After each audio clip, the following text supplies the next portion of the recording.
養古曼童嘅話咧，你如果唔想要養嘅話咧，你直接揾翻你嗰間廟啊，或者請嘅地方咧，俾翻人去繼續供養就 OK 噶啦。我覺得呢個好簡單嘅。但係養鬼仔咧，咁你一係就揾翻你原先喺嗰度請嗰個叫做術士啦，去做呢個化解嘅。因為你解鈴係還須係鈴人，咁樣當然係最好嘅。但係好多人咧話，我揾唔翻，係啦，咁呢個時候咧，你就要揾到比較專業嘅道士啊。可唔可以揾你啊？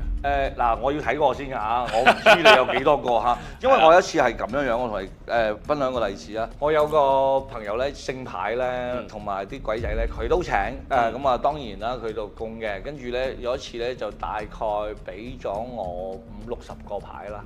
咁多？當然係有錢人嚟㗎嚇，好多喎。係啊，咁啊佢求嘅財都係億聲嘅，係啦，咁好大，係好大嘅，咁啊呢個講佢又去，嗰個講佢又去，差啲連呢個生意佢都可以做啦。佢俾咗我之後咧，咁我哋擺咗喺龍虎山天師傅嘅三清殿隔離嘅，跟住咧我哋有個朋友喺嗰度守個殿，我師兄弟嚟嘅，跟住佢話咧嗰啲牌喺度震，喺度晚就喺度震，佢就話。